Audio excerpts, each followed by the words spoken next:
Hello everybody, and once again welcome back to Financeable YouTube channel. Today in this video I'm going to show you how you can add MetaMask extension on Mrs. Browser, so make sure you follow my step till the end.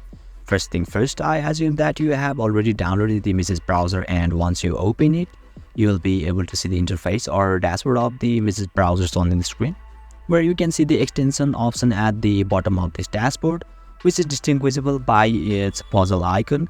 Just tap on that icon and now you can see lots of wallet provided by the Mrs. Browser itself by default, where you can see MetaMask at the second last. So simply tap on that and you will be able to access it.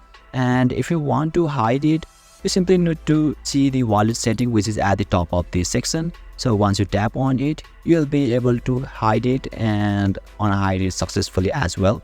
So let me hide all of them except MetaMask. And let me show you. So basically this is how you can add MetaMask extension on Mrs. Browser. And if you still encounter any issue during this process, feel free to leave a comment and I'll be happy to assist you. If you found this video helpful, please give it a thumbs up, and if you are new to this channel, make sure to hit the subscribe button and set the bell icon to on so that you can stay updated with our latest content. Thank you for watching and I'll see you next time.